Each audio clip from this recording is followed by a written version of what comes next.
Hello guys, welcome to Dynamic Tutorials and Services YouTube channel. इस video में हम लोग डिस्कस करने जा रहे हैं क्लास 12 बैंकिंग का पहला यूनिट का सिलेबस और कुछ इंपॉर्टेंट टॉपिक्स जो 2021 एग्जाम के लिए है। पहला चैप्टर में हम लोग को मेनली पढ़ना growth of banking in India.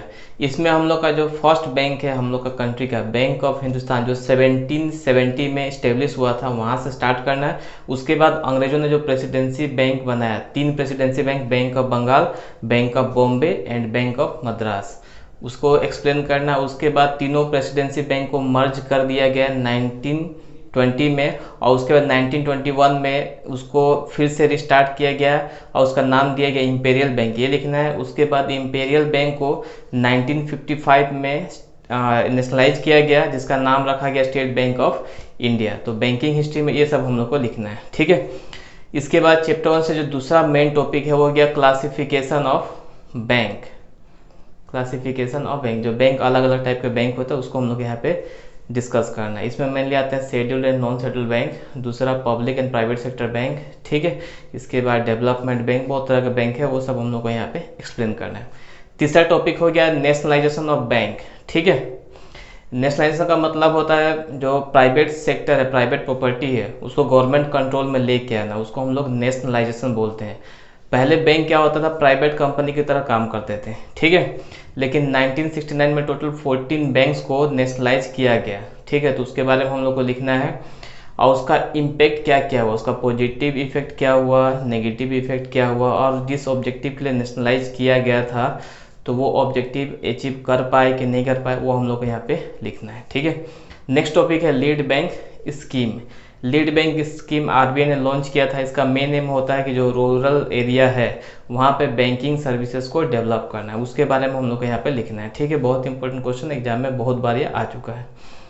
Next topic पहला यूनिट से है बैंकिंग सिस्टम, ठीक है। अलग अलग टाइप का जो बैंकिंग सिस्टम होता है, जैसे branch banking system, unit banking system, group banking system, chain banking system, ठीक है। तो ये तो गया यूनिट 1 का सिलेबस। अब हम लोग कुछ इंपॉर्टेंट क्वेश्चन देख लेते जो पास्ट एग्जाम में पूछा गया था और नेक्स्ट एग्जाम जो 2021 में होगा उसके लिए इंपॉर्टेंट है। बैंकिंग में बहुत सारा टॉपिक हम लोग को पढ़ना होता है, ठीक है। लास्ट ईयर 2020 में बहुत सारा नया क्वेश्चन आया था, इसलिए इसमें शॉर्टकट में स्टडी नहीं करना, जितना हो सके उतना स्टडी करना है इसमें। तो पहला क्वेश्चन हो गया, write a brief note on growth and evolution of banking या public sector banking in India. दोनों का आंसर सेम ही होगा, 12, 15, 17, 18 में आया हुआ है, ठीक है। नेक्स्ट क्वेश्चन हो गया, write short note on foundation management of imperial banks in India. अगला question, write short note on SBI. SBI का शॉर्ट नोट, एसबीआई कैसे फॉर्म हुआ, उसका ऑब्जेक्टिव क्या है, फंक्शन क्या है, रोल क्या है, हम लोग को लिखना है। बहुत बार एग्जाम में आ चुका, बहुत इंपॉर्टेंट टॉपिक है 2021 एग्जाम के लिए, ठीक है। Next, right short note on lead bank scheme, mention it's objectives, function and benefit, ठीक है। अगला क्वेश्चन पे बढ़ते हैं, explain briefly unit banking and branch banking. Unit banking का और ब्रांच बैंकिंग का मीनिंग हम लोग को पढ़ना है, ठीक है। एडवांटेज, लिमिटेशन पढ़ना और डिफरेंस पढ़ना है। इन दोनों में से एक क्वेश्चन एग्जाम में जरूर आएगा, ठीक है। अगला क्वेश्चन हो गया, define public and private sector bank, also distinguish between them. Public और प्राइवेट सेक्टर का मीनिंग, डिफरेंस और फीचर्स ये पढ़ के जाना है, ठीक है। उसके बाद अगला हो गया, write short note on scheduled bank and non scheduled bank. ये 2 नंबर का क्वेश्चन आता है, शॉर्ट नोट। उसके बाद right a brief note on primary and secondary function of bank, public sector bank, ठीक। कोई भी बैंक होगा फंक्शन लगभग सबका सेम ही होता है, लेकिन उसमें अलग अलग कैटेगरी किया है, प्राइमरी का अलग लिखना है, सेकेंडरी का अलग लिखना है, ठीक है। बहुत इंपॉर्टेंट क्वेश्चन है वीबीआई। इसके बाद नेक्स्ट टॉपिक है नेशनलाइजेशन, ठीक है। नेशनलाइजेशन से एक क्वेश्चन चाहे शॉर्ट हो या लॉन्ग आंसर टाइप हो एग्जाम में जरूर आता है। क्वेश्चन हो गया, what is nationalisation, what are its objectives and achievements, ठीक है। उसके बाद next question, give some argument in favour और अगेंस्ट नेशनलाइजेशन। नेशनलाइजेशन का पॉजिटिव इफेक्ट क्या हुआ, नेगेटिव इफेक्ट क्या है, ये हम लोग यहाँ पे एक्सप्लेन करना है, ठीक है। उसके बाद शॉर्ट नोट है, राइट शॉर्ट नोट में group banking and chain banking. ये 2 नंबर का क्वेश्चन एग्जाम में पूछ सकता है, ठीक है। उसका right short note on various types of banks in India. अलग अलग टाइप का जो बैंक हम लोग का कंट्री में चलता है उसके बारे में हमें लिखना है। 18 में सिर्फ एक बार आया हुआ।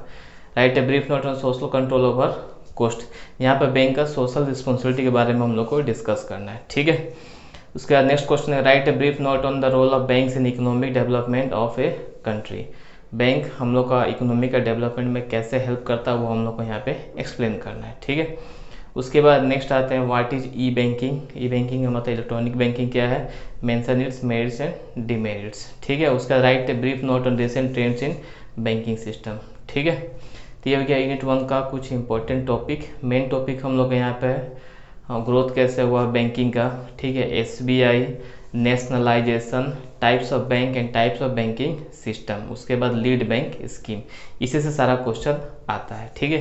ये जितना भी क्वेश्चन है वो हम लोग नोट्स में भी दिया हुआ, लास्ट नोट्स जहाँ ख़त्म होता है वहाँ पे लास्ट में क्वेश्चन बैंक बना के दिया हुआ, और ये जितना भी क्वेश्चन है उसको हम एक एक करके आने वाले वीडियो में डिस्कस भी करेंगे। तो मिलते हैं अगले वीडियो में।